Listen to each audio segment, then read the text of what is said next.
Upper Krishna project, భీమా project, Tungabhadra ఎడమ కాలువ project, దాని ద్వారా ఆనాటికి అన్ని ఫైల్స్ ఉన్నాయి, రికార్డ్స్ ఉన్నాయి. ఏదో ఒకటి స్టోరీ కాదు. 174 టీఎంసీ నీళ్లు పాలమూరు రంగారెడ్డి జిల్లాకు రావాల్సి ఉండే. పాలమూరు జిల్లాకు ఆనాటి ప్రతిపాదిత ప్రాజెక్టుల ప్రకారం రావాల్సి ఉండే.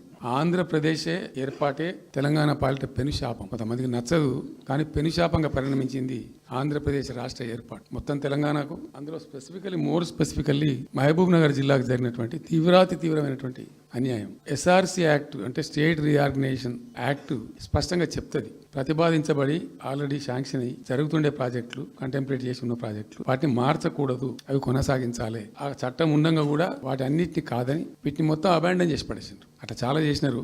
గోదావరి మీద చూసుకుంటే దేవునూరు ప్రాజెక్టు కావచ్చు, ఇచ్చంపల్లి కావచ్చు, రకరకాల ప్రాజెక్టులను అబాండన్ చేసినారు. అందులో అతి తీవ్రమైనటువంటి అన్యాయం మహబూబ్ నగర్ జరిగింది. ఇలా మహబూబ్ నగర్కి ఇచ్చే పాలమూరు ఎత్తిపోతలో మరొకటి కొత్త స్కీమ్ కాదు. గతంలోనే 174 టీఎంసీలకు ప్రాజెక్టులు రూపకల్పన జరిగి అంత అయింది.